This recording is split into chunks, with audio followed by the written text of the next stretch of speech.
actually work? Shit, I think it's on. Do you think it's working? Yeah. I don't know. It's been so long. I can't tell. Hello? Holy shit. Is it working? Look, people are saying things on the magical screen box. It works! Oh my god. Oh, it's been a time. Hello, my friends. This is what is delivering that internet. This. And it is how much better than it used to be? So much better. I just can't, folks. I just cannot get over how absolutely ridiculously different this experience is. It's been a thing. It's been such a thing. It's still a thing. It's still not working. The magical glass box in the corner is faster than all of that other cable that's supposed to be working right now. Right now, Marguerite in particular, because she is bravely engaging with this, is trapped. Because Marguerite can't let it go. Is trapped in what is essentially shit Groundhog Day. Where I got you, babe. Dun, dun, where dun. it should be one of those kind of low-key sinister versions of it. I mean, time loop episodes are becoming very popular. Yeah. Everybody's doing them these days. I know. Okay. Happy Valentine's Day, by the way. Exactly. So, once every 5 days, she rings OpenReach and goes, "Is there any fault?" Oh, I wish. I'm not allowed to talk to OpenReach. I'm just a consumer. I have to talk to my provider. And my provider's like, computer says no. Call back in a couple of days. Or, no, more importantly, they usually say, we'll call you back on Friday. They never call us back. So on Monday, when they haven't called back on Friday, I have to start this process all over again. It's ridiculous. It's not the folks taking the phone calls' fault. No, it's never the customer service They've actually all been people. really good. They've been great. It's the fact that OpenReach are neither open nor reachable. Worst name ever. It's like an entire company does new phone who dis every time we call. It is Groundhog's Day, no phone who dis. It's awful. We are trapped there. Welcome to our hellscape existence. Thanks to Maker for phones. So for a couple of days, the best possible way to describe how I in particular was dealing with this is and what became apparent quite quickly, thankfully, is we can run pretty much everything off the phones. And as you can see, due to this... Yes, 4Rats, you open an account and reach new levels of frustration. By all means. That's your tea. I should not drink it. Yeah, it is my tea. I'll drink your water instead. It's fine. It's fine. I mean, cooties is kind of a... Anyway, let's move on. And, aside from the fact that this is infinitely better than the copper broadband...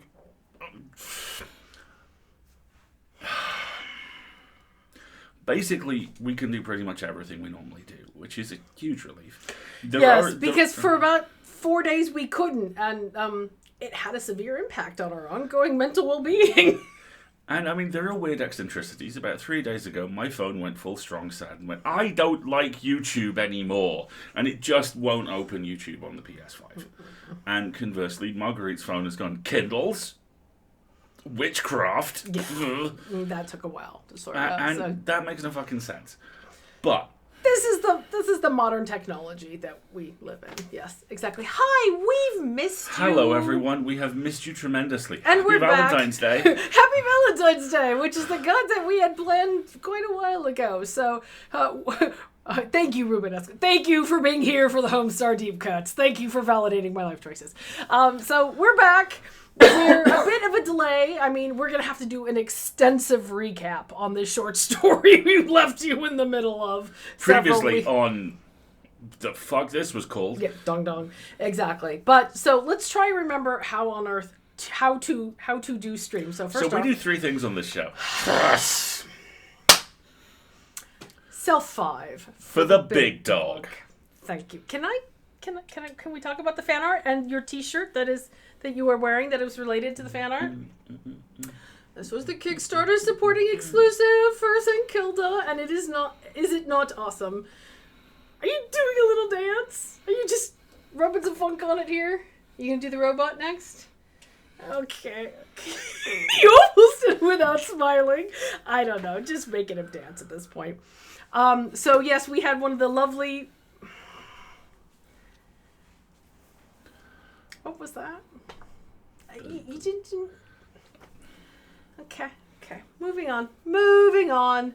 This week's episode was wow. Right, so shall we take a moment really quickly and just frame the narrative we are going to have around St. Kilda?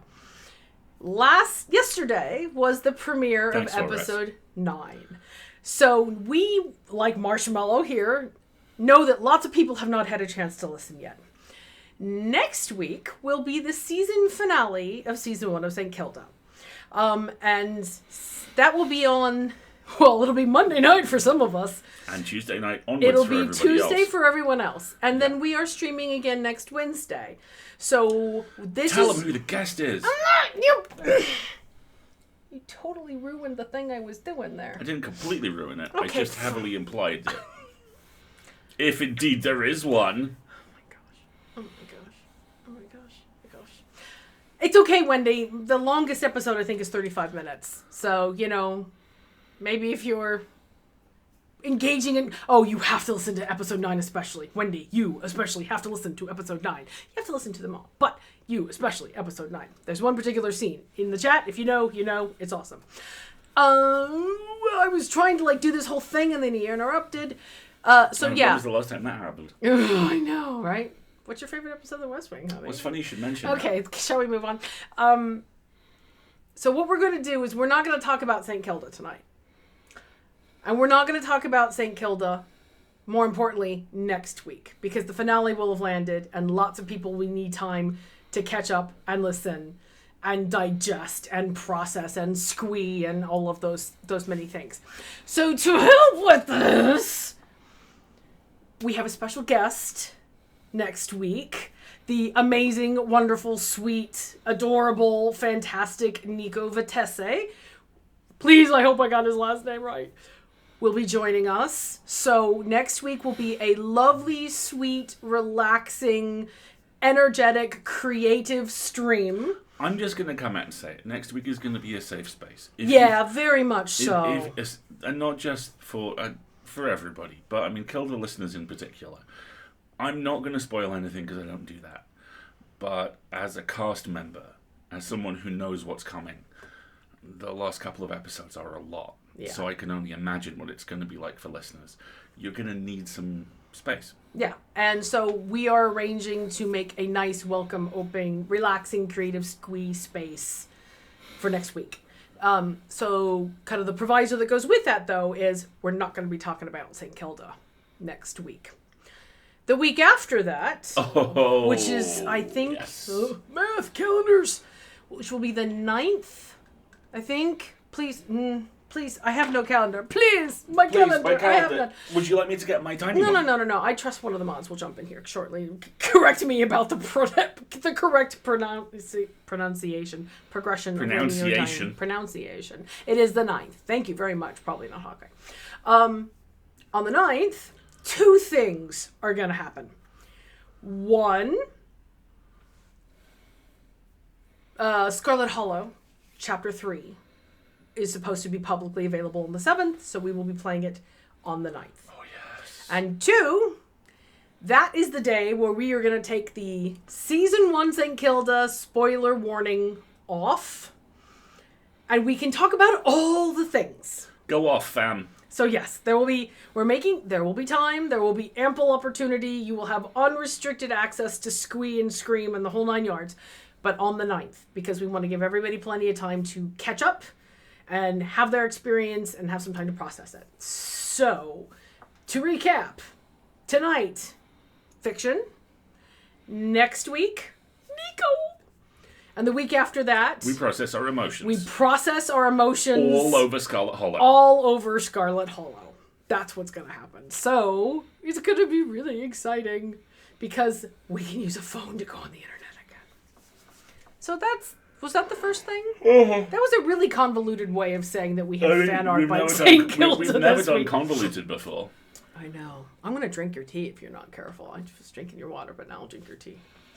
I will shoot your mans and drink your teas. Shoot your mans. And drink your teas. I drink your milkshake. Yeah, well, eventually I become the villain in a Batman movie. There's like 5 people on this chat who have seen There Will Be Blood and didn't sleep through it like I tried very hard to. We're laughing right now. It's valid. I'm okay with that. Let's move on. Okay. Do you want to talk about the 3 things we do on the stream? There are 3 things we do on this stream. You're welcome. We'll be moving at a cruising altitude of 36,000 feet above Denver, Colorado. If you look real closely outside, you'll see, I don't know, ground. Anyway, moving on. We do 3 things. First off, we have what is essentially intended as the equivalent to the adverts and trailers at the movies for people who don't like the adverts or the trailers. So literally everyone but me. This is a chance. I'm not lying. We've gone to crap movies, so he could watch trailers. I love that he is a word that does a lot of work in that sentence, okay? Although, that being said, we saw Moonfall in the last 2 weeks, and she's still speaking to me, so I should probably I got shut ice the fuck cream! up. Yeah, that was great. That was a great experience. I got ice cream. Best cat name ever, Fuzz Aldrin. Oh, Compost. Please give pats to my kitty who has endured some undignified medical treatment today. Oh, I'm very sorry to hear that. Oh, I'm so sorry. Compost kitty.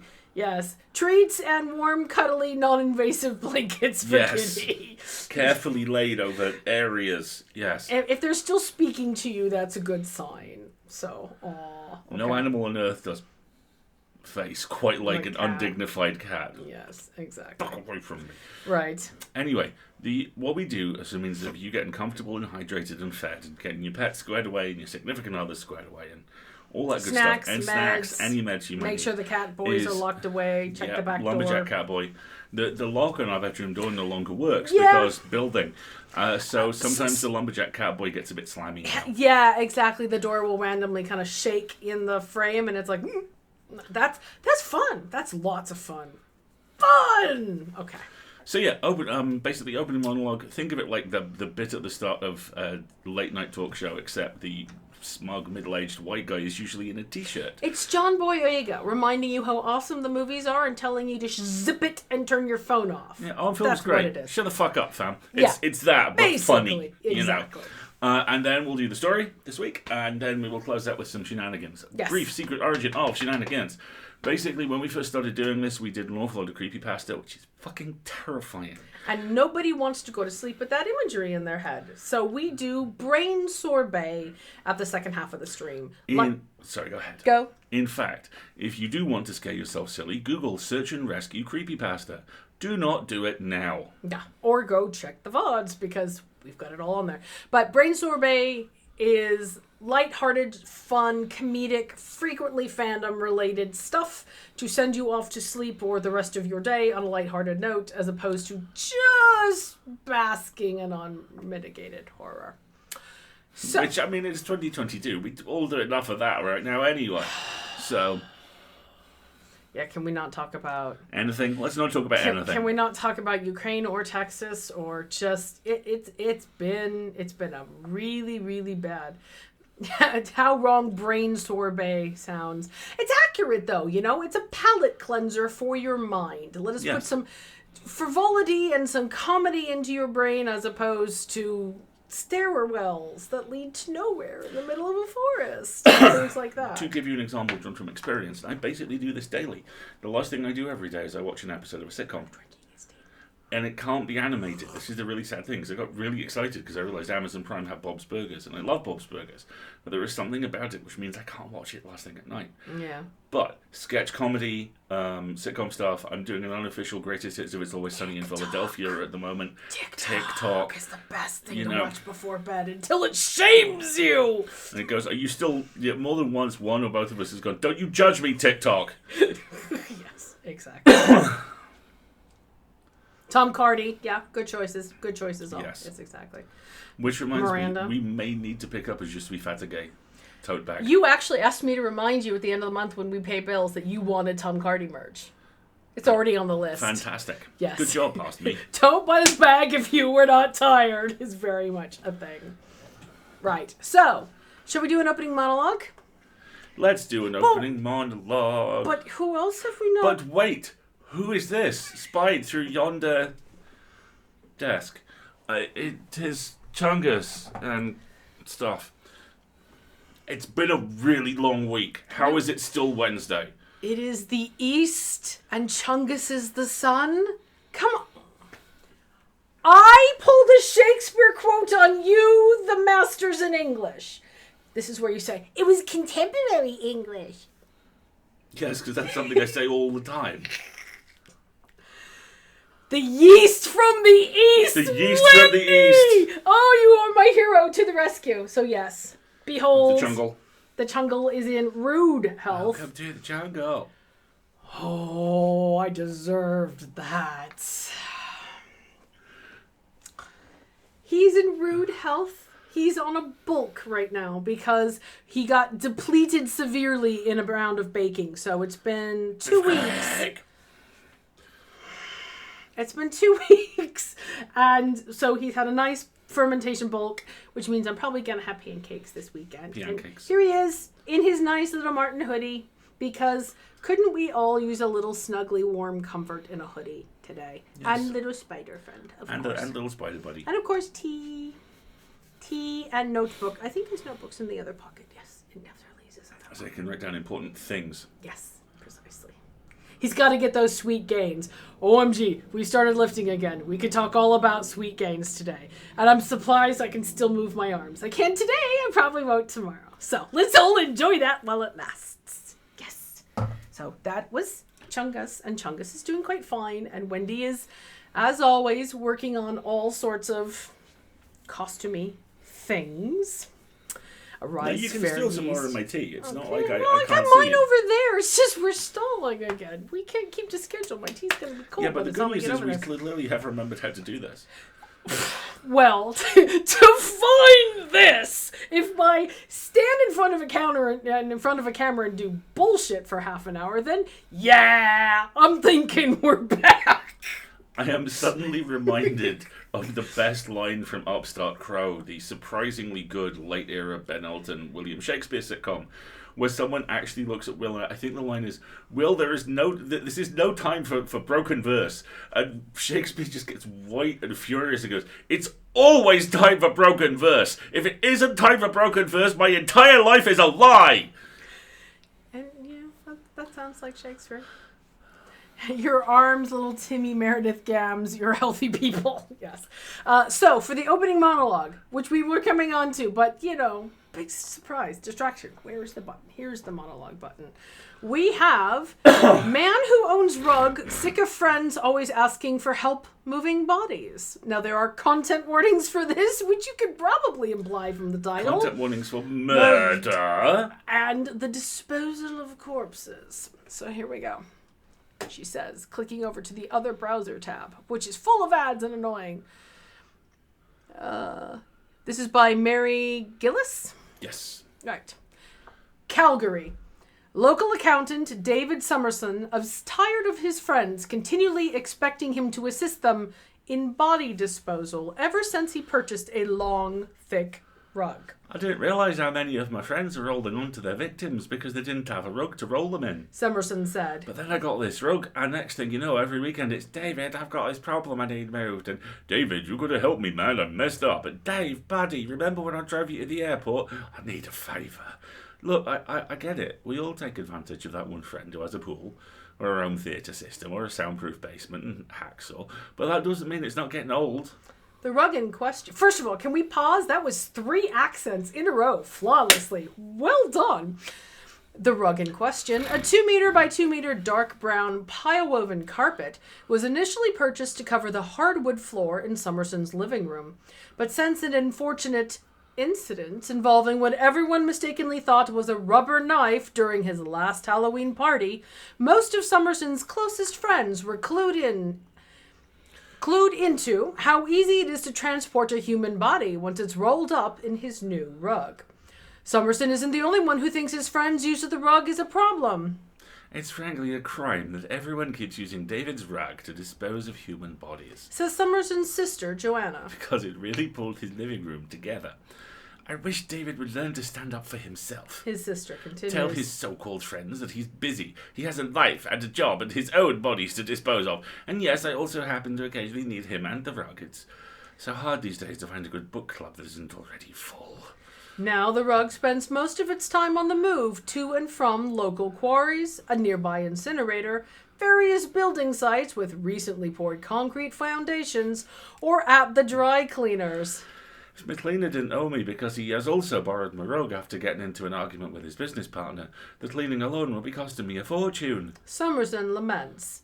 Summerson just hopes none of his friends ever learn about the artisanal vat of hydrochloric acid currently decorating his spare bedroom. So, funny story. One of my best friends at school was a guy called... That was not a comforting segue. Was a guy called Richard Hodgkinson. He may even be listening. If so, hey Hodge. Rich went on to become kind of an action geologist. He spends a lot of time in the Falklands with his multifarious children, an amazing wife, looking for oil and mocking penguins, because that's what you do in the Falklands. Yeah, basically. Okay.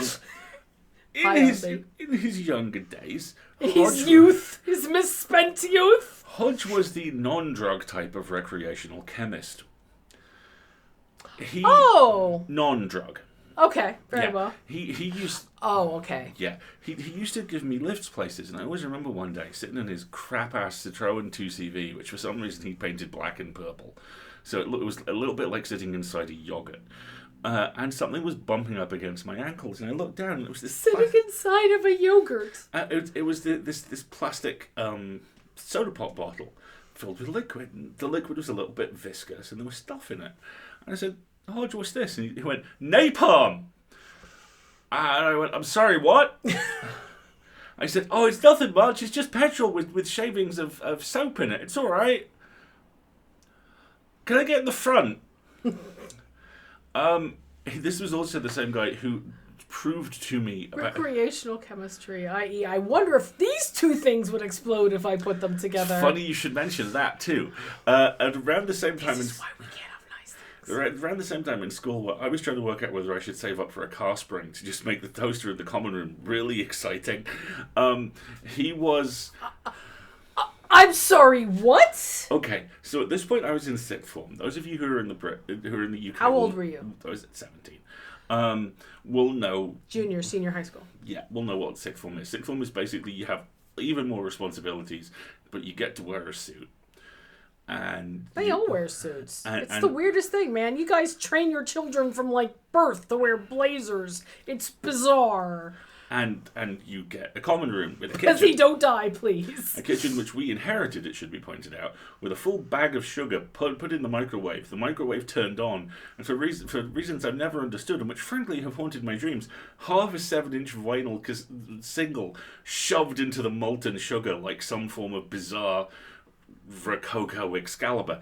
Anyway, this is kind of what we were dealing with, and when like the car spring is a whole other thing, but for various reasons, there are only like 3 or 4 of us in the common room that day, and I was chatting away to a You friend can of mine. blow a lot of things up legally in 6th You really form. can. I think these kids were trying to test the boundaries of that very interesting carve-out from school rules. So anyway, I'm talking to someone else, and this motion blur just redshifts past me, and as my brain slowly assembles it, I realise it's Hodge, and he's running past, doing this. And then the rest of my brain catches up to me, and I look across. I think it was Pete. It was usually Pete. And he goes, was that Hodge? And I go, yeah. And I go, was he yelling, shit, shit, shit, my hand's on fire? And Pete goes, yeah. Gets up, walks over to the kitchen, looks all the way into the sink, goes, hey, Stu, you know that contact powder he got out of the 2-2 cartridge that he was playing with? Yeah, it works. And about 5 minutes later, Hodge came in with a very wet hand wrapped in a very wet towel and went, oh dear. Yeah. Did you have to do any schoolwork at all that year? Yeah, a lot. Okay. Is this that whole British thing of you're either completely emotionally suppressed or you're bonko? Yes. Okay, I'm just going to picture this as... Yes. This is the decompression scene after some really big, heavy exam where the teachers are like, well, they're still breathing. There were various things that happened across those 2 years, which basically meant our sixth form was corralled. It was kind of like, oh, they have shit on. Yeah. Well, it seems like every year they just let them loose in the city center with, like, papers to fill out but no clipboards? Or there's all these kids wandering around writing on papers on every surface in town? I just don't get it. We stole every clock from the bottom level of the school that week as well, I think. Why? Because we wanted to have a row of clocks in the common room set to the time in different cities, because it would be cool. How many different time zones were there where you lived? I lived on a 30-kilometer long island. Exactly my point. I mean, you would be forgiven for thinking... Anyway. We gave them back. Fun fact, by the What? way. Okay, to be fair, our high school prank was we used Kool-Aid to dye the swimming pool. See, I actually like yours much better. That's a cool one. Also, given the... I lived in the home of Greg's. Imagine our fun. Does it involve buying flip-flops at Primark, Pezzy? I'm still not over the fact that Greg's has a fashion line. You were saying? I think the moment's gone, which is a roundabout way of saying I can't remember. Okay, that's... If you don't say the second part out loud, you could style it out a little bit better just for future reference. Yeah, I kind of fucked that a bit. That's okay. Sorry, not bad. We stole the pub sign of the Bramley Apple Pub and replaced it with a paper mache apple core. Okay, that's pretty high-end, Wendy. Nice. The year above me at school's prank was singing Hey Jude instead of a hymn in their leaving mass. Classic. Chemistry teachers. Chemistry teachers are dangerous, wonderful people. My chemistry teacher was a farmer and jazz saxophonist. I'm not over Panera having a fashion line either. I'm sorry, eateries don't need fashion lines. It's a conflict of interest. Who, and this will sound like these are words I have pulled out of a hat, and they are all true. This is a man who herded his sheep via a microlight.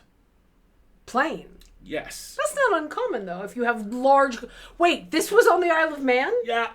The 40-kilometer spit of rock? Uh-huh. How? Was it a, hey, come this way, come back? I mean, you can't turn that tight of a circle. He was also the guy who taught me one of those Did facts. Big Jets TV teach this man nothing? In fairness, he was also the guy that taught me my favourite fun fact that one day will be a brilliant payoff in a school-based action movie. You know those big metal... Does it involve jumping into the air and freeze framing for the closing credits? It always does. Good. I'm glad to see the classics haven't died. You know those big kind of metal pencil sharpeners with the hole for pencils which everyone uses and the hole for pencils for a giant? Kind of, sort of. Yes. Did you know that the primary component in those is magnesium? Oh, God. Takes about 30 seconds in a Bunsen burner. Burns like a signal flare. You stole a cow? Okay, this is shameful country living confession time. I have in fact been cow tipping. It's not as fun as it sounds. Let's just move on. Okay. So I'm done. So I mean, do you want to talk about the story? I mean, since we're here. Yeah. 18,000 years ago, back when we had internet open reach. Quick sidebar. We thought about doing the Jam Lords great rant about I have no internet gone to an extreme. But it turns out the person who wrote that's been accused credibly several times of sexual assault. So we will not be providing that individual's content here this evening. A really small tool. Anyway. But expect us to yell about the internet for just a while longer. Okay, cool. Yeah, cool. Okay. We thank you for your patience in this trying time. The story this week is the second part of Was It an Illusion? A Parson'S Story by Amelia B Edwards. We did the first part of this last time, which, unlike the fantastic Accidental Victorian Tinder Noir from a few weeks ago, is a little bit more class-focused, and it's basically, here is this guy who's a prick, who is a school inspector and also a kind of lowish level church warden, because, I mean, nothing's going to go wrong when you got church staff inspecting working class schools in areas they hate, right? Southern bastard is a very good way of putting that. Southern bastard. You gotta get the gotta get the funk in there with that. Bastard. Full on Sean. There you go. You can't remember the story, Tread can you? lightly, for you tread on my dreams. No, I reread it and also misread it earlier. Basically, the guy shows up in Yorkshire, hates everything, is shown a shortcut and goes, no, I know a much better way, and proceeds to have a really shitty time wandering over a hill. Good night, Forbes. To a pub called the Werewolf and Bastard. It's not called the Werewolf and Bastard. There's a pub. But and it's in quotes. I remember he put the name of the pub in quotes all the time. I'm like, what is that? Is that a stylistic convention? I'm not sure. But he actually finds out two things really quickly.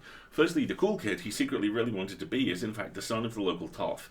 And isn't that great at being a landlord, in that he's basically off in France drinking most of the time, but just happens to be home this week. And secondly, he goes off to the school, which is of course segregated into boys and girls, because God forbid we should have ankles around the future leaders of the nation. I can't believe it actually has a girls' school, to be honest. I was impressed. Girls' school is actually just a lean-to with a girl and someone yelling maths at her. But Lost the thread. I'm sorry. No, I know, I'm all right. But he's talking to the single hapless teacher, and he sees a kid run past, or sees the kid's shadow, except he doesn't because there's no one there. And then he sees it again and again, and he's reminded of a figure that he saw in the mist when he was walking across the moors, because he's crap, and whether or not it was an illusion or a ghost. And now we continue. After I change seats and move your seat. Marguerite changes seats. Then we continue. Just bear with us, folks. It's been a while. Continue. He's just having fun with him. What? Full on John Cena? Okay, fine. All right, fine. I'm gonna get out of the way, and I'm gonna leave you your tea so you can be all. Yes, you're going to leave me my tea. You're welcome. I leave you your tea. Good night. I said good day, sir. Not how rowing works. Okay. Hold on, I'm going to push the button for the story once I find it. Because we have to remind people there are content warnings as well. Yes, there are content warnings which include death and dying, mental health and trauma, socio-political themes, violence, accents. And you can find a detailed list of all tonight's content warnings at the link which is in the chat. Thank you, Pezzy. Can we show it off a little bit more? Look at my chest. See my chest. Okay. We good? You could talk about the shirt that you just showed the stream. But we already did earlier. Okay, I'll talk about it again. This is the Kickstarter backer shirt for Secret of St. Kilda, which is on episode 9 at the moment. Well, actually, no, episode 9's out. The end approaches. Episode 10 is imminent. I play the narrator in the show, which means I basically get to live out my Rod Serling dream.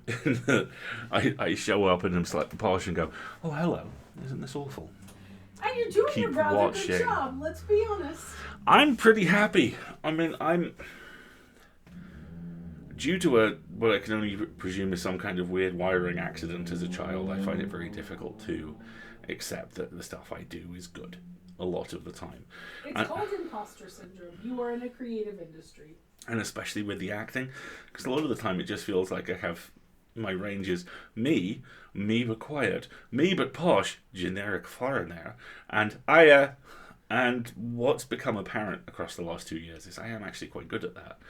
And there's a little bit more to it, and being able to play Peter for so long, and then transitioning across to the narrator, and also Rogue Maker, which is in production at the moment. I think we've got 6 episodes recorded of the initial 10. I think it might even just be a single 10 run. I think it is a single 10. Malachi, my character in that, completely different. Absolutely 100% different. No one will believe that, and that's kind of the point. And again, Super Suits, which we're both in further down the year, which is funding now. It's they just out of nowhere they sent through a little bit of ad copy and went, could we make some time with you maybe to do this? And I was actually literally in the booth at the time, so I did them 3 versions. So I did my character as Tom Hiddleston, and I did my character as slightly relaxed and also very non-threatening, and I did I'm dead good at arrows, and they haven't called back, but I'm sure it's fine. Experiment with it. You're experimenting with range, and I'm proud of you. Thank you, Pezzy. And yeah, the trailer's good. There's a lot of it as well. They've done a really good job of kind of giving... It's basically a sizzle reel, isn't it? I think it comes out the 2nd of March is when it's been announced. I don't remember. Or maybe that's Super Suits. I'm sorry. You're in too many shows this year. I'm having a hard time keeping track. You're dating popular. More talented than that. I know. Finish your recap. So anyway, recap. Idiot Parson shows up in Yorkshire, decides that he can do navigating. Spoiler, he can't. Sees something spooky and upsetting in the fog, which he writes off as, a minor, probably. Shows up at the pub, discovers that his Bullingdon chum is the local Squire, who also just happens to be in town, shows up at the school, does his job. It's kind of harsh on the kids. Sees something spooky, not once, but 2 or 3 times. The teacher, for there is a sole teacher, because this is Yorkshire, the 19th century, there's only one of them for 25 towns, is really nice and put upon and doesn't like the guy very much. Who would? And now we continue. Yes, compost, a ute.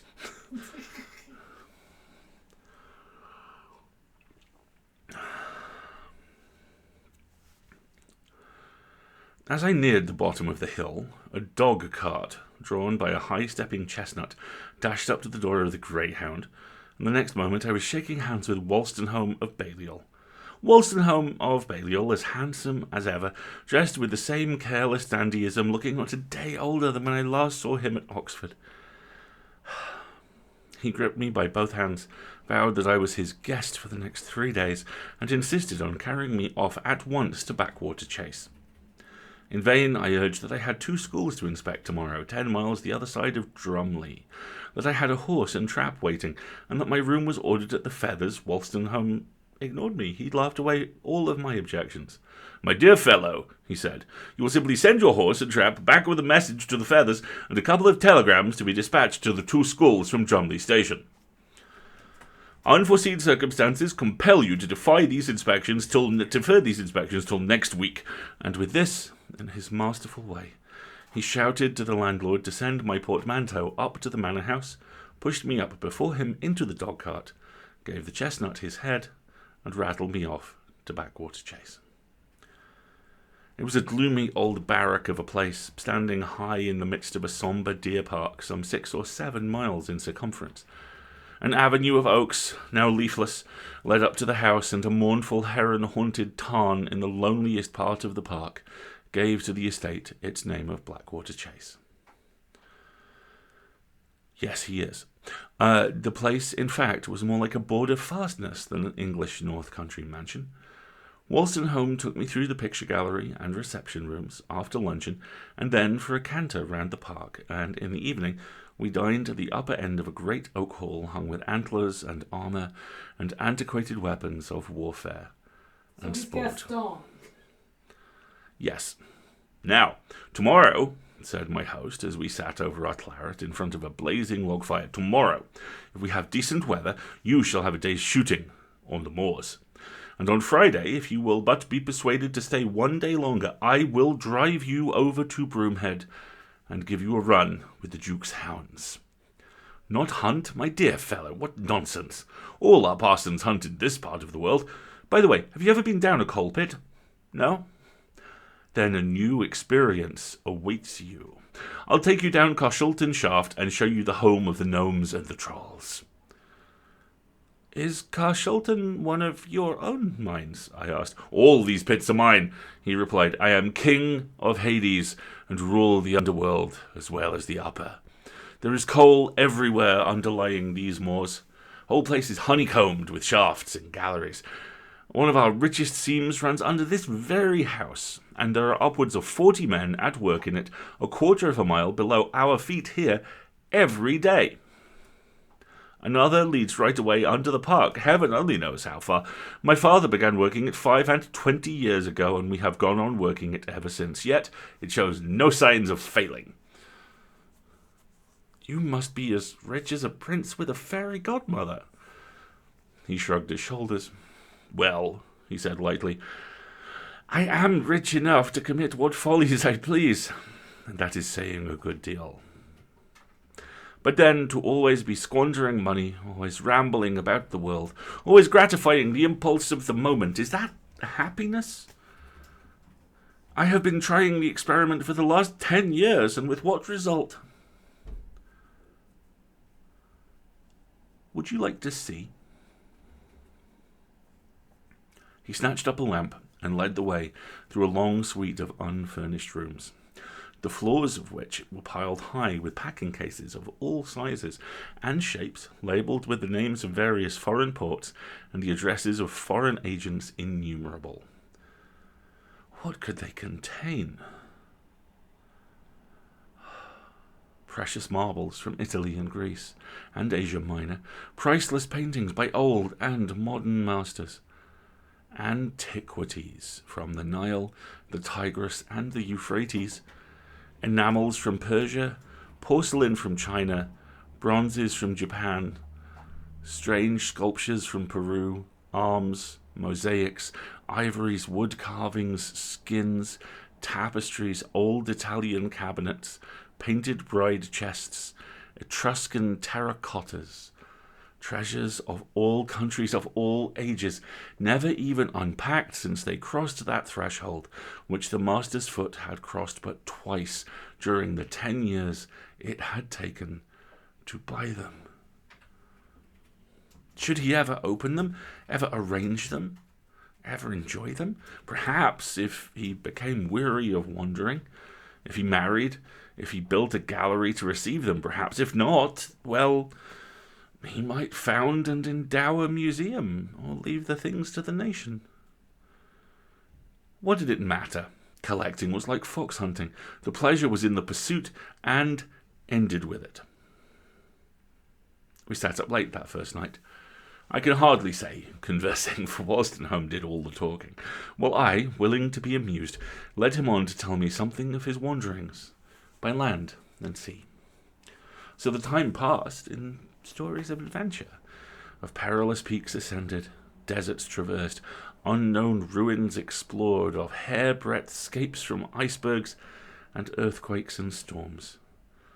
And when at last he flung the end of his cigar into the fire and discovered that it was time to go to bed, the clock on the mantel-shelf pointed far on among the small hours of the morning.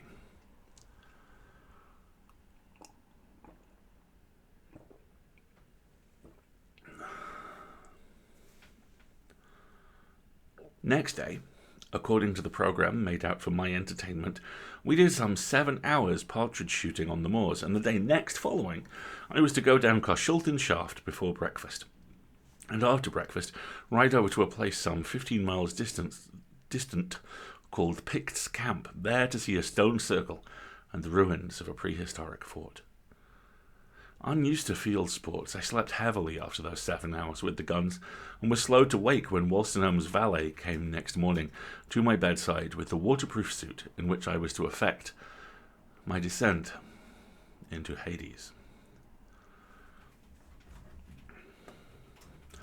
"Mr. Wolstenholme says, sir, that you had better not take your bath till you come back," said this gentlemanly vassal, disposing the ungainly garments across the back of a chair as artistically as if he were laying out my best evening suit, "and you'll be pleased to dress warmly underneath the waterproofs, for it is very chilly in the mine." I surveyed the garments with reluctance.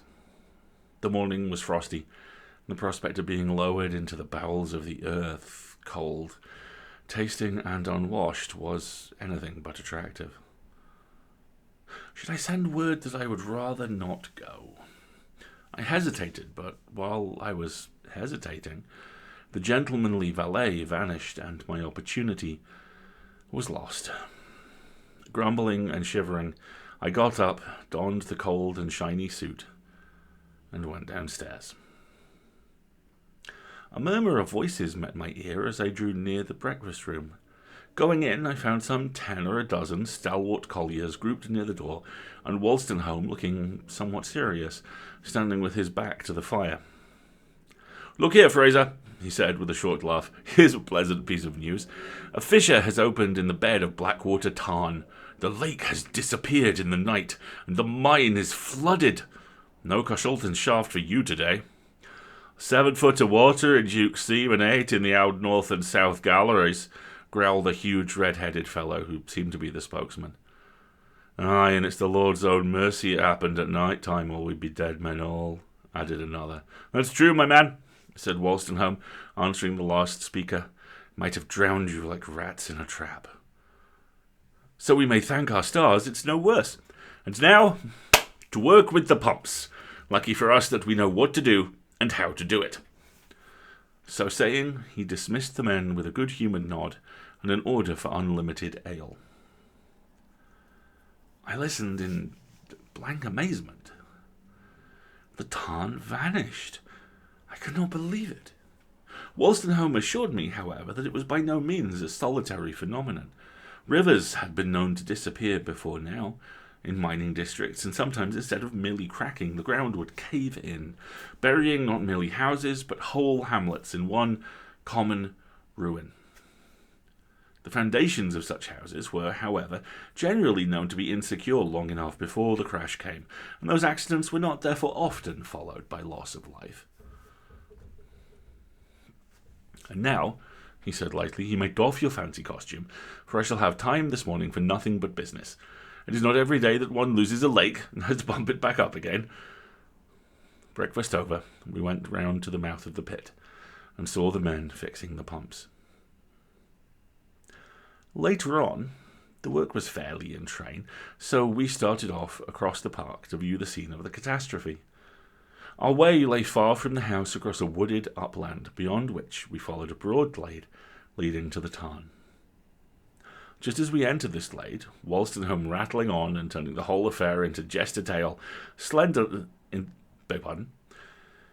Just as we entered this glade, Wolstenholme rattling on and turning the whole affair into jest, a tall, slender lad with a fishing rod across his shoulder came out from one of the side paths to the right, crossed the open at a long slant, and disappeared among the tree trunks on the opposite side. I recognized him instantly. It was the boy whom I had seen the other day, just after meeting the schoolmaster in the meadow. If that boy thinks he is going to fish in your tarn, I think he will find out his mistake soon enough. What boy? Asked Wolstenholme, looking back. That boy who crossed over yonder just a moment ago. Yonder? In front of us? Certainly. You must have seen him, not I.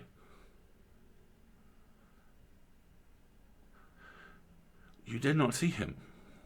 A tall, thin boy in a grey suit with a fishing rod over his shoulder. He disappeared behind those Scotch firs. Wolstenholme looked at me with surprise. You are dreaming, he said. No living thing, not even a rabbit, has crossed our path since we entered the park gate. I am not in the habit of dreaming with my eyes open, I replied quickly. He laughed, and he put his arm through mine. Eyes or no eyes, you are under an illusion this time. An illusion. The very word made use of by the schoolmaster. What did it mean? Could I, in truth, no longer rely upon the testimony of my senses? 1,000 half-formed apprehensions flashed across me in a moment. I remembered the illusions of Niccolini, the bookseller, and other similar cases of visual hallucination, and I asked myself if I had suddenly become affected in some manner. By Jove, this is a queer sight, exclaimed Wolstenholme, and then I found that we had emerged from the glade, and were looking down upon the dead. And then I found that we had emerged from the glade, and we were looking down upon the bed of what yesterday was Blackwater Tarn.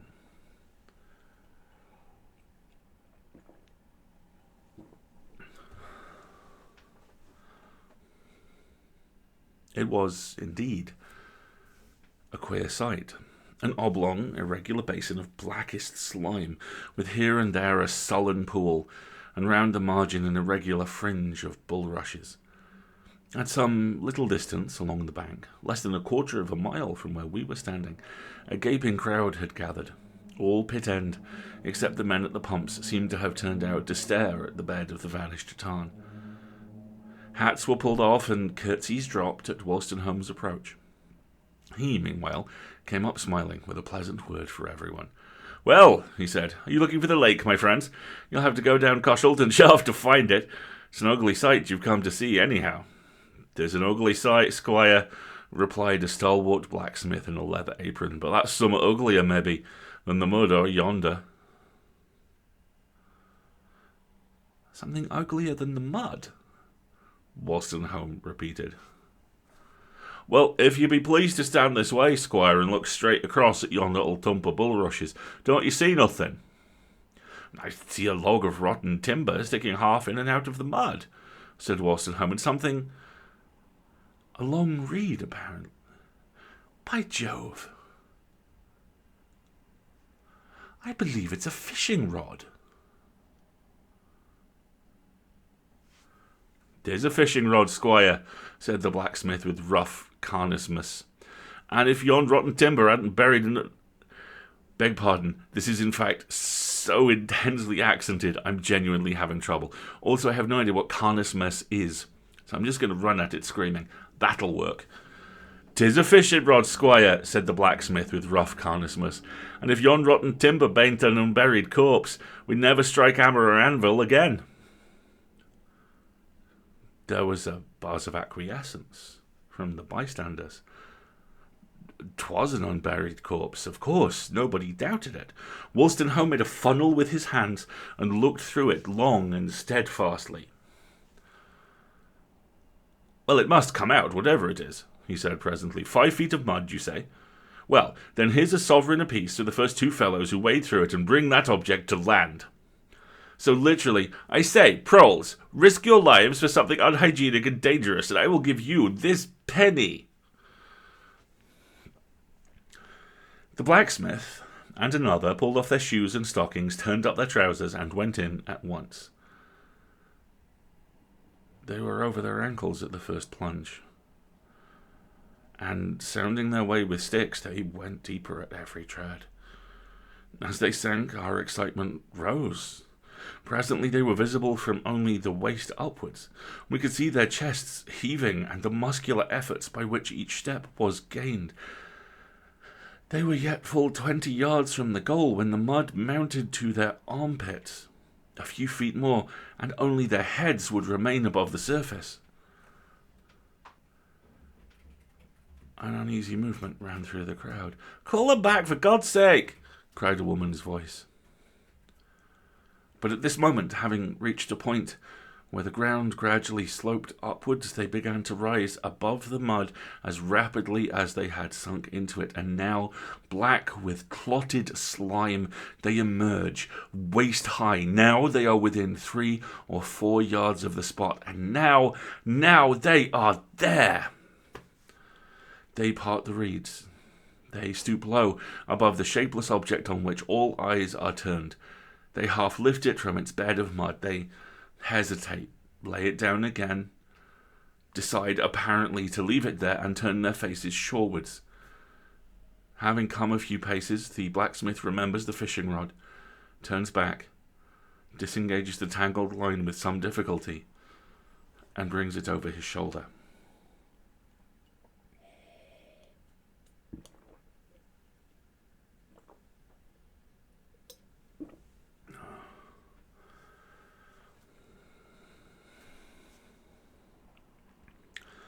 They had not much to tell, standing all mud from head to heel on dry land again, but that little was conclusive.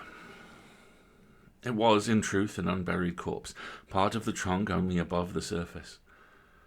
They tried to lift it, but it had been so long under water and was in so advanced a stage of decomposition that to bring it to shore without a shutter was impossible. Being cross-questioned, they thought, from the slenderness of the form, that it must be the body of a boy. "That's the poor chap's rod, anyhow," said the blacksmith, laying it gently down upon the turf.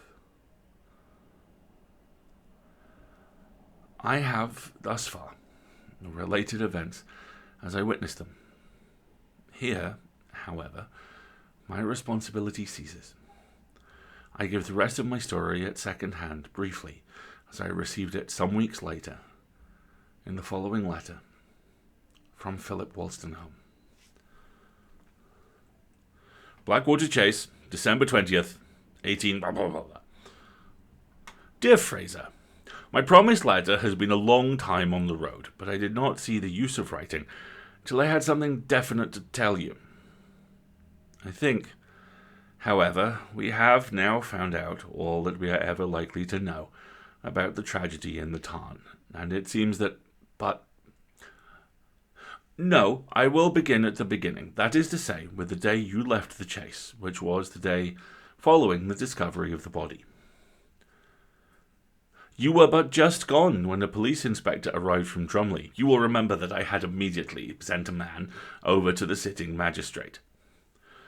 But neither the inspector nor anyone else could do anything until the remains were brought to shore, and it took us the best part of a week to accomplish this difficult operation.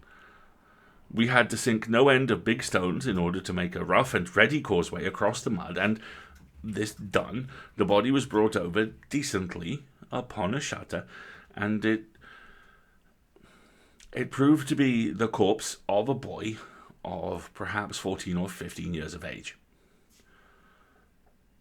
There was a fracture 3 inches long at the back of the skull, evidently fatal.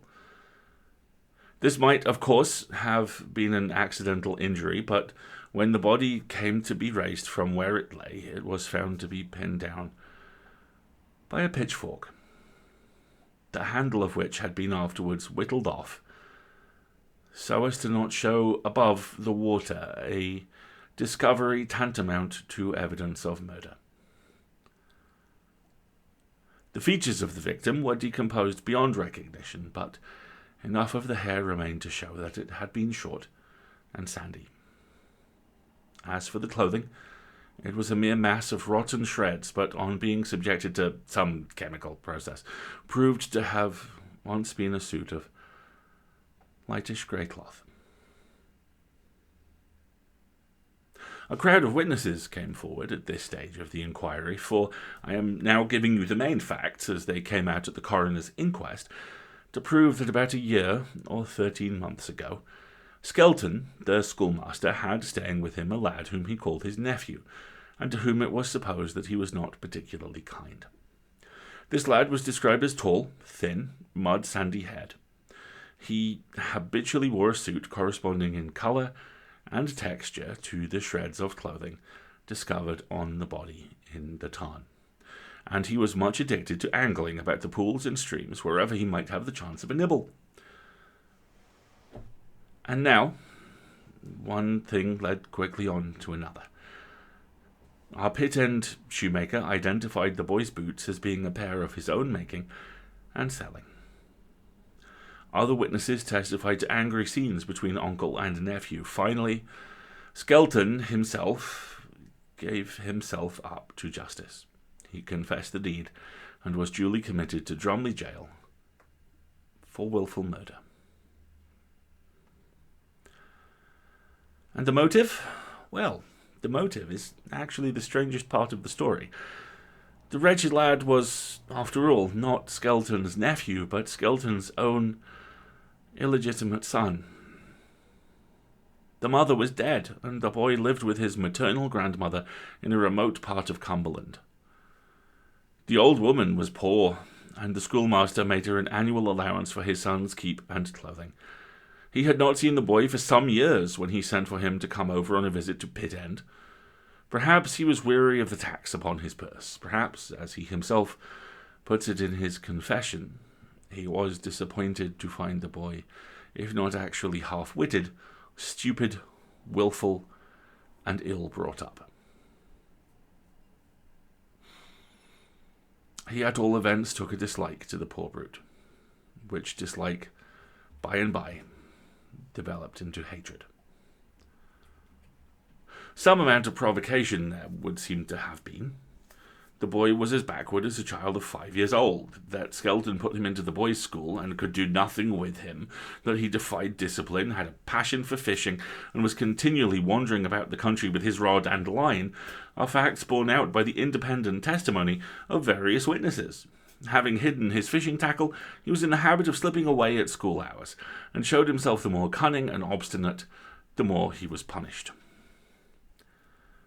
At last there came a day when Skelton tracked him to the place where his rod was concealed, and thence across the meadows into the park, and as far as the tarn. His, Skelton's, account of what followed is wandering and confused. He owns to having beaten the miserable lad about the head and arms with a heavy stick that he had brought with him for the purpose. But he denies that he intended to murder him. When his son fell insensible and ceased to breathe, he for the first time realized the force of the blows he had dealt. He admits that his first impulse was one not of remorse for the deed, but of fear for his own safety. He dragged the body in among the bulrushes by the water's edge and there concealed it as well he could. At night, when the neighbours were in bed and asleep, he stole out by starlight, taking with him a pitchfork, a coil of rope, a couple of old iron bars, a knife. Thus laden, he struck out across the moor and entered the park by a stile and footpath on the stone lee side, so making a circuit of between 3 and 4 miles. A rotten old punt used at that time to be kept on the tarn, and he loosed it from its moorings, brought it round, hauled in the body, and paddled his ghastly burden out into the middle of the lake as far as a certain clump of reeds, which he had noted as a likely spot for his purpose. It was here he weighted and sunk the corpse, and pinned it down by the neck with his pitchfork. He then cut away the handle of the fork, hid the fishing rod among the reeds, and believed, as murderers always do, that discovery was impossible. As regarded the pit end folk, he simply gave out that his nephew had gone back to Cumberland, and no one doubted it. Now, however, he says that accident has only anticipated him, and that he was on the point of voluntarily confessing his crime. His dreadful secret had of late become intolerable. He said he was haunted by an invisible presence. That presence sat with him at table, followed him in his walks, stood behind him in the schoolroom, and watched by his bedside. He never saw it, but he felt that it was always there. Sometimes he raves of a shadow on the wall of his cell. The jail authorities are of opinion that he is of unsound mind. I have now told you all that there is, at present, to tell. The trial will not take place till the spring assizes, and in the meanwhile I am off tomorrow to Paris, and thence in about 10 days on to Nice, where letters will find me at the Hotel d'Empereur. Always, dear Fraser, yours, P.W. P.S. Since writing the above, I have received a telegram from Drumley to say that Skelton has committed suicide. No particulars given, so ends this strange, eventful history. By the way, that was a curious illusion of yours the other day when we were crossing the park, and I have thought of it many times. Was it an illusion? That is the question. Aye, indeed. That is the question, and it is a question which I have never yet been able to answer. Certain things I undoubtedly saw with my mind's eye, perhaps, and as I saw them, I have described them to you, withholding nothing, adding nothing, explaining nothing. Let those solve the mystery who can. For myself, I echo Wolstenholme's question. Was it an illusion?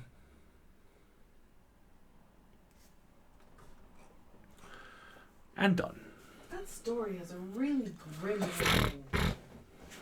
It's like he spent, it's practically every horror story setup you can imagine. All in one story. Oh, there's a mine under the house. Oh, there's a mine. It's flooded. Drying. There's a ghost. There's an evil schoolteacher. You've ransacked the entire world and stored it in your spare gallery and haven't even opened it. You're a ridiculous gallivant. And then... Thanks, Naomi. It's a great show. You should check it out. and then, oh, well, it's this guy and he murdered a kid. I'm like, ugh. I actually like how it wrongfoots you. And I find it really interesting that I think it might wrongfoot you because of where we are in time. Because, honey, please, bring your comfy chair. I'm here. Keep talking. Because when you think about it, given the time period this story is from, it is very much a time where, well, they are our betters, even though they suck. It was very much the default in terms of the class system in the UK. So looking at this from 2022, where, don't worry, because the Christmas party didn't spend any taxpayers' money, is a thing people actually said this week, 15 years ago, on Monday. Entirely understandably, we look at a story where the two main characters are both former, Oxford graduates and probably Bullingdon boys, and go, you know what? Fuck you. And yet they aren't the villain. The villain is the put-upon teacher who, it turns out, is not the hard-working put-upon man he seems. And at this time in life, that leaves a really sour taste. Yeah. And at the time, it would be, oh, look, the Squire's accidentally solved a murder. Why are you from the West Country? We're in Yorkshire. You shut your face. You shut your face or I'll kill you, Mr. Frodo. Just maybe move swiftly on. So yeah, it's a weird one. I kind of like it. I actually really like the ambiguity at the core of it. I like how it plays. Yeah, Grimm makes a good point. Setup of a horror and then surprise ending of actual murder, leaving you to question, was this horror? Was this guilt? Was this the beating heart under the floorboards in the form of a shadow with a fishing pole? Right? And yeah, that's a fantastic point. It's the... I can never... One of my tremendous weaknesses is I can never ever remember the names of episodes of Community. But I think in the final season there is a brilliant pastiche in particular of David Fincher's serial killer movies, and it's shot differently and it moves differently and it's brilliant and funny and weird. And about 18 minutes in, something really sad happens and the entire construct just collapses because suddenly real life has impinged on the magical woods that are Greendale Community College, and instead of this being the thing they're doing this week, it's the vehicle they have to use to cope with grief. I wonder if that maybe might have been some of the intent of this being a standalone story that got interrupted by the tragedy of an actual murder. Yeah. It's not so much life finds a way, it's life often gets in the way. Now, my favorite part of this story is, if you remember back to the beginning where the first time we see the boy with the fishing line, right? He's the second person we see pass him on that road, right? Who was the first? Never Because I seem to remember the person is adamant it's the school teacher, and the school teacher's like, that was not me. So is the school teacher preemptively haunting the area as well? Yeah. We don't know who that figure was, but our protagonist thinks it was the school teacher. And the school teacher was still alive, theoretically. So... And then you start getting into really funky territory.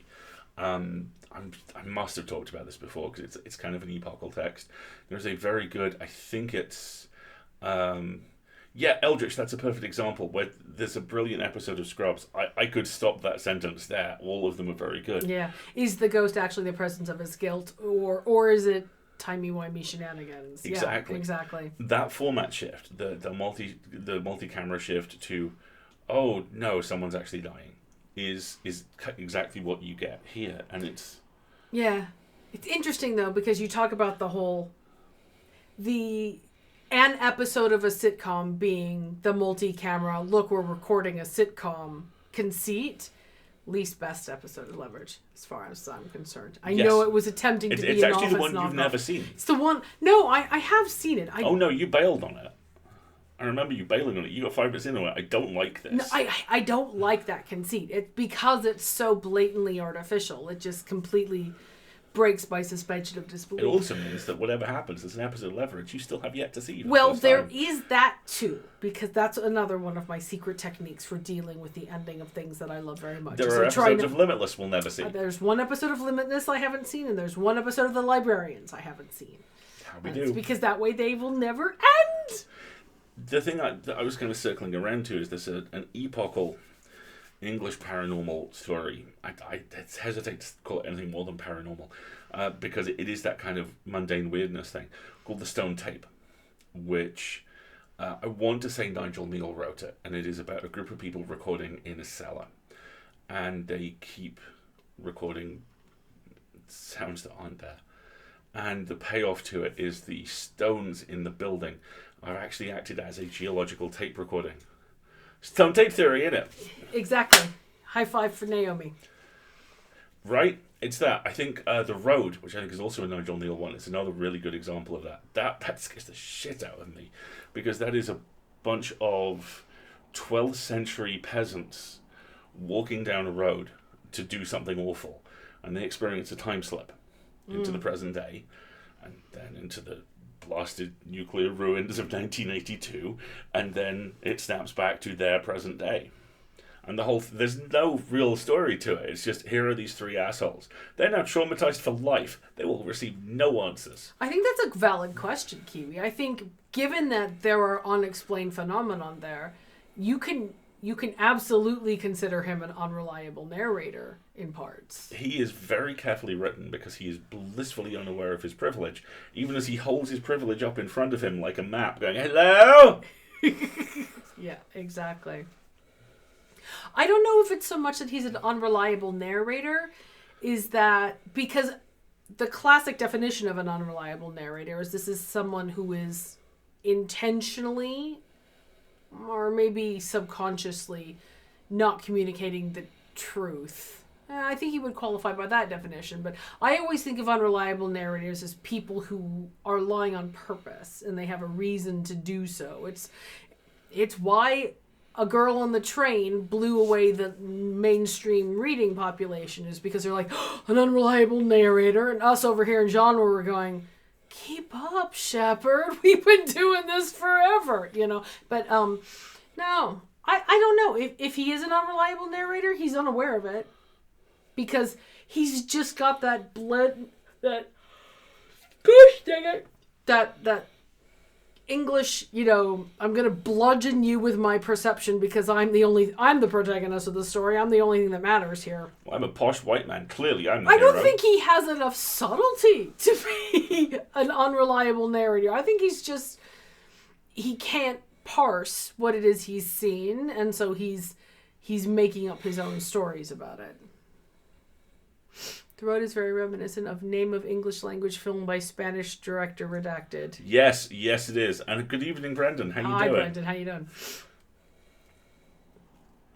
Both messed up and comforting. Yeah, good way of describing it. Yeah. Like I said, is there a time slip? Is he perceiving? Is it literally foreshadowing? Like, literal foreshadowing. There's a metaphor I find myself using an awful lot on Pseudopod about a type of horror I respond to particularly well.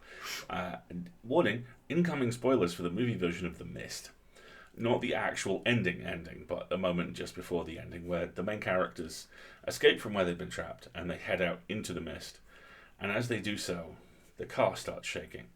And they stop and watch this inconceivably vast thing. The technical term for it is apparently a lobstrosity. Lobstrosity. Is that specific creature from that specific movie, or is that a generic term? That is the official term for that creature in King's canon, because apparently one turns up in the Dark Tower series at one point as well. Lobstrosity. Very well. And this thing is a skyscraper on top of a skyscraper. The vast creatures that they fought a couple of times in the story are fleas on it. And they just watch as it walks past them. In dead silence. And it is so large it could destroy them and not notice. And the only reason it doesn't destroy them is they're not 20 feet further ahead. And that's a very particular type of horror for me, in that you brush up against something unknowable and vast, and the only reason you survive is it doesn't see you, or it isn't able to see you. It's one of the core emotional beats of cosmic horror. Yeah. The idea that there are forces just inconceivable to you, which could squish you without a second thought, and which you have no hope of even making your presence known to. To quote one of the best things Christopher Walken's ever done, and I believe it's a Gregory Wyden script that really deserves a lot more attention, The Prophecy, in which Walken as the evil Archangel Gabriel tries to stop the second coming, who turns out to be a Native American girl, and also find her dark counterpart. And he has this fantastic moment where he confronts the main character, who is a homicide cop and former priest, because this was made in the early 1990s when everyone was a homicide cop or a former priest. And he has this long... They didn't pick. They just did both. Has this long speech which ends with a line which goes something like, the only thing you can rely on is never knowing why. And that feels a lot like stories like this for me. That kind of, that you will have no answers, you will have no certainty, all you will know is this has happened. And, I mean, this protagonist barely recognizes that he's brushed up against something unknowable and unexplainable. Barely. I mean, he's trying to describe it as an illusion, so, who knows? It's the good stuff. I like this. Yeah, it is. I mean, I really wish it hadn't been a story about beating a child to death, but, Intensely classist child murderers, it's a look, it's a choice. Yeah, very much so. Representation of the divine, too. Me too. Good description, yeah. I'm a mildly outspoken fan of the Did We Mention Scully's Catholic episodes of The X-Files.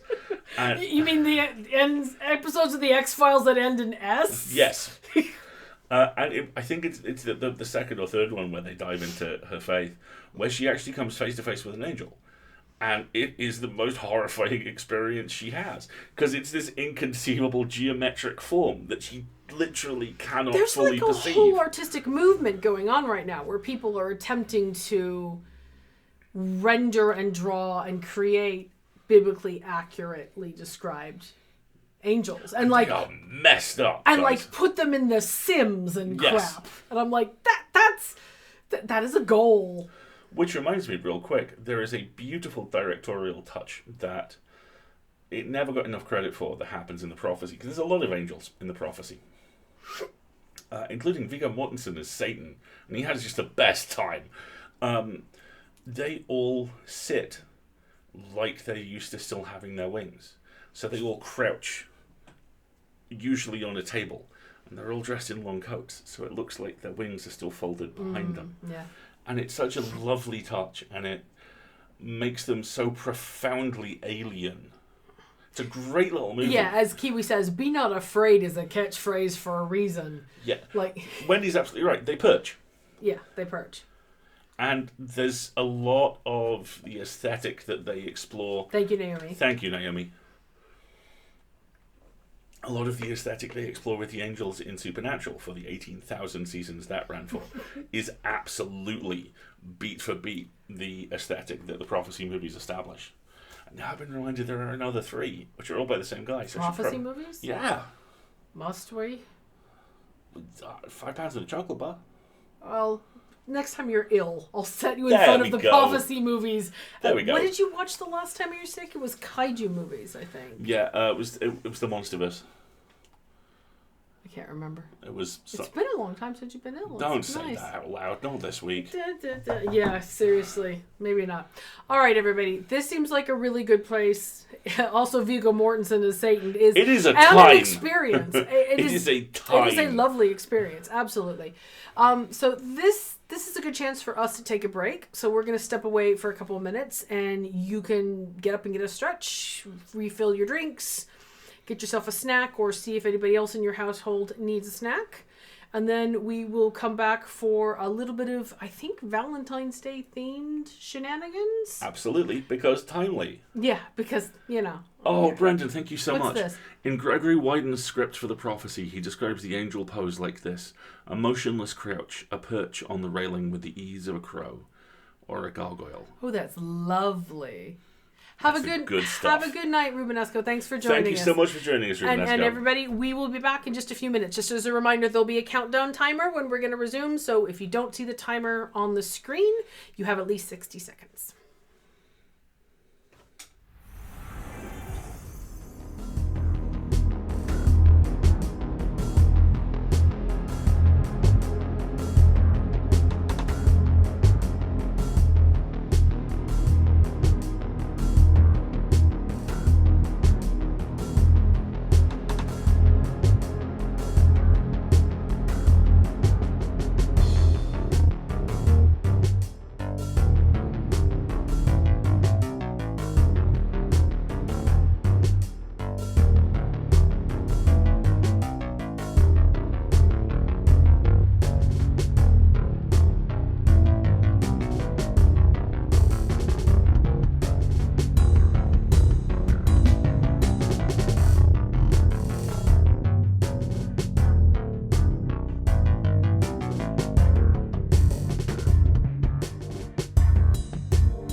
because in a sense, it's always Beep's birthday. Yes, Beeps can have 2 birthdays like the Queen. So you remove Beeps. You remove his picture like the Mike Wachowski jail for streamer. Yes. Ozzy, Beeps is the plushy icon, kind of like Chungus for us, for Nico. Oh no. We got a nosebleed going on? Sneeze. Oh, Gesundheit. Our guest who's going to be joining us for next week. And last week it was Beep's birthday. And last week, the last time we streamed, what is time? I don't know. There's a ghost and he showed up before the guy died, whatever. And we forgot to get, okay. Royal we like Beeps. I forgot to take down the happy birthday message. So 2 birthdays for Beeps like the Queen. There we go. Thank you, Ducky. Beeps is Nico's comfort crew. Hopefully we'll be seeing him on the stream next week. I hope so too. I really hope we get to see Beeps next week. That would be lovely. Because we have many, many amazing things that Nico has released this week and last week to discuss. I've got his new album. Okay. Oh no. Are you right? Fine. Okay. Good.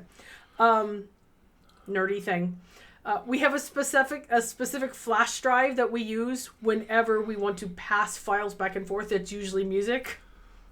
And it's basically Poirot's mustache. It's a little mustache. So we mustache for the music and we throw it back and forth. Anyway, Nico's album is on here and I haven't had a chance to load it up onto my computer yet. So I'm looking forward to actually getting to listen to it. Yes, the Queen has 2 birthdays. She has one that is the actual date of her birth for the woman, and then the Queen, the monarch, I believe it's the monarch, has a birthday that is also celebrated and which is a national holiday here. This year, being 2022... It is a jubilee. It's another threatened sneeze. It's okay. Okay. Is the Queen Elizabeth's Platinum Jubilee in June.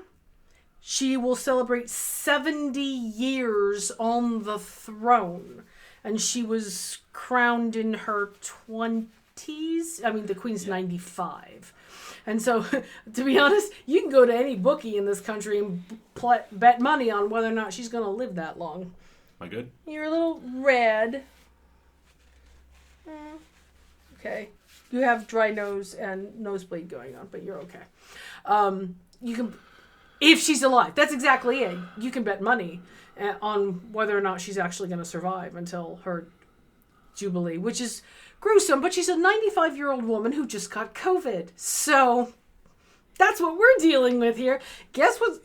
Don't even joke about it. There's literally a code name, a protocol for what will happen. Everything in this nation will shut down for at least a week when the Queen... I had heard 2. passes. Oh, it may be 2 now. Who knows? But this country's gonna lose its shit, and it's just an epic way. Lose its shit.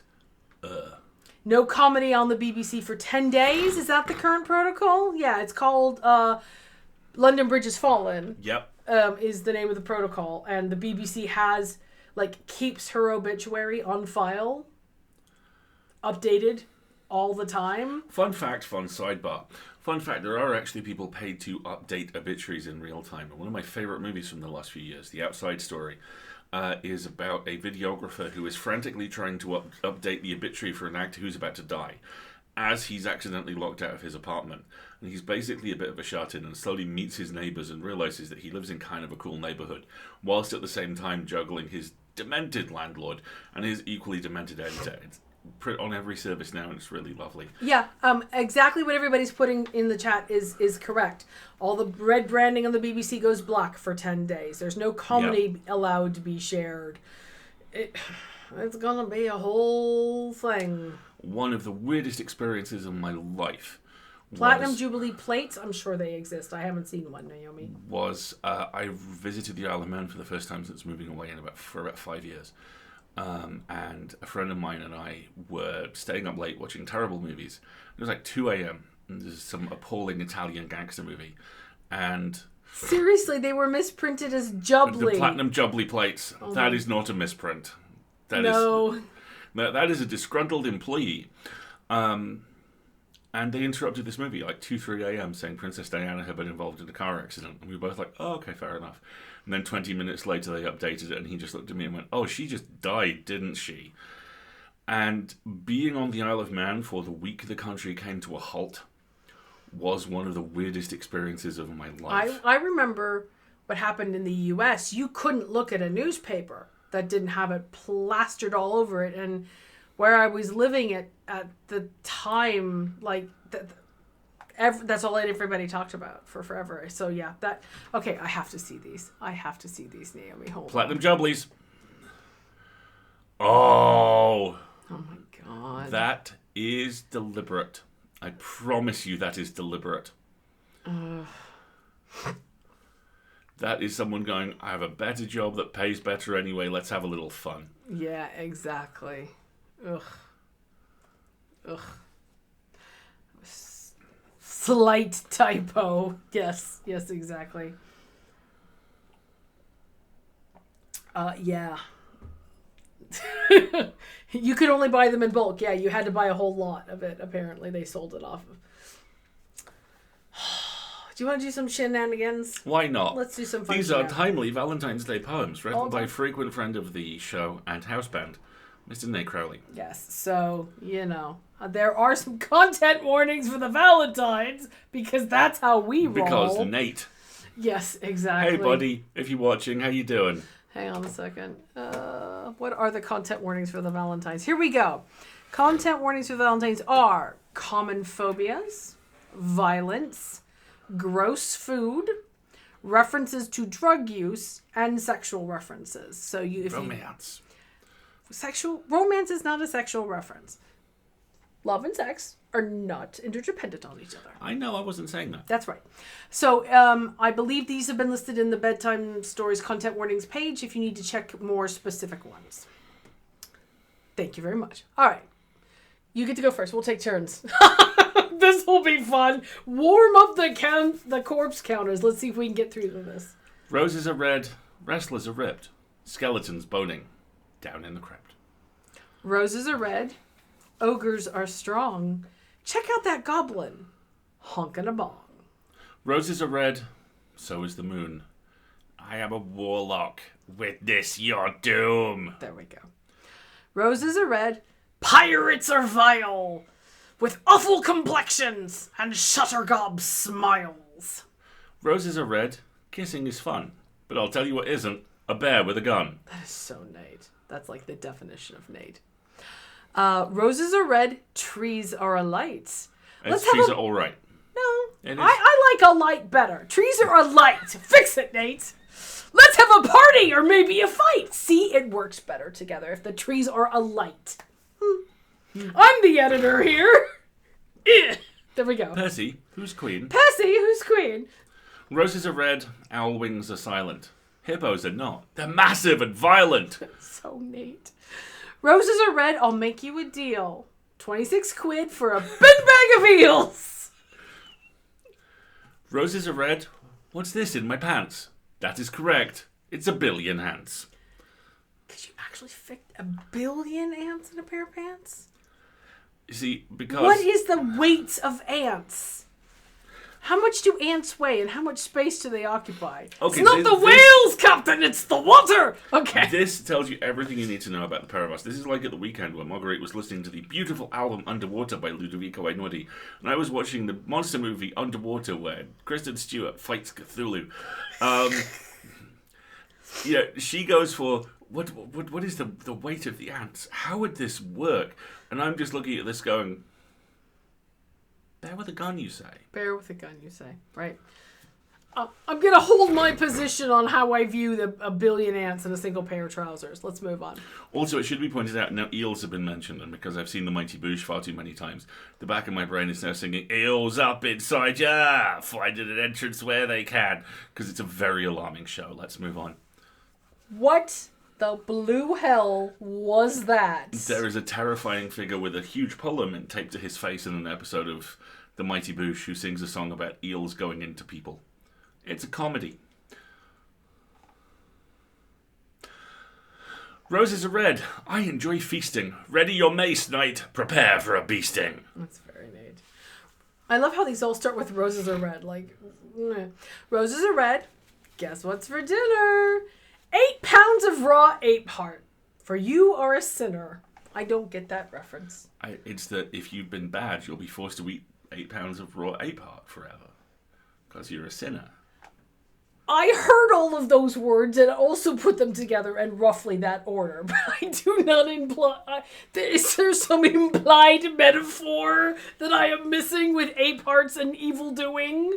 Or is it just according to an Nate? answer on Quora, a million ants would weigh about 372 kilograms. So multiply that up and buy bigger trousers. Okay. Oh wait, that's soldier ants. I love you, Wendy. You're amazing. These are the important biting questions that we're trying to solve. Did you? How dare? How You dare? You left that pun just sitting there. Someone had to step into the gap. There we go. Right. There was your brain shenanigans sorbet for the evening. Nate Crowley and this. and whatever the fuck this is. And poetry. If you are on TikTok, you got that joke, and you're welcome. There we go. That reminds me, Oh. I forwarded you a TikTok earlier, which is the opening bars of I Would Walk 5,000 Miles by the Proclaimers. With played over. So will you protect the house whilst I'm out? And it's a tracking shot across a farmyard, and it stops on a Doberman on its back, all 4 legs in the air, completely variously. No. No, they can rob whatever they want, dude. I don't give a shit. All right. Good night, Ozzy. Thank you so much. For 1,000 to 5,000 kilograms, still too much for one pair of trousers. That is correct. He's tall, dark, and handsome with a dangerous edge. I love a lad who can eat and sleeps for 6 months in a hedge. Wasn't that Pete? Yes, that's another friend of mine. Okay. Yeah. It's me. I'm the Doberman. Yeah, I would also probably fall asleep in a field with one legs up. Folks, it has been an absolute pleasure. Thank you all. It's really good to be back. back. It's getting late, so let's all let you off and go to sleep. Let's talk quickly about what's coming next. Coming next, we have The Full Lid on Friday, which is our multiple award-nominated pop culture newsletter. Woo-hoo. And then next, on Sunday, we will be continuing the delightful True Colors DLC wavelengths, which so far has involved us running a small town station as DJ, as Steph, and we think Valkyrie's in the walls and we get to go find her. So we're really looking forward to it. It is starting to look like a big part of this is why Steph is the only human Valkyrie hates less. Yes, exactly. Yeah. Lava Lamp Simulator. Yes, exactly. Lava Lamp Simulator. Psychic advice hotline. It's been really, really fun. And then, yes, Scarlet Hollow Part 3, I believe, will be out the 7th of March. So that first week of March, we have the Mighty Nico. So next week joining us will be the Mighty Nico and the Beeps. And we will be talking about the music and the creation and the loveliness and the joy. And we will not be talking about the finale of St. Kilda, so that we have plenty of time for everyone who wants to get caught up. And then the following week on the 9th, we will not only be playing Scarlet Hollow Chapter 3, but we will process all of our St. Kilda feelings live here with you. I think that's everything. I think that is everything. Thank you so much for joining us, folks. I've been Alasdair. I've been Marguerite. And this has been fun. Thank you so much, everybody. Have a great night, and we will see many of you on Sunday. And for everyone else, we will see you around on Wednesday night next to go have a chat with Nico. Have a lovely rest of your day, everybody. Good night. Bye, folks.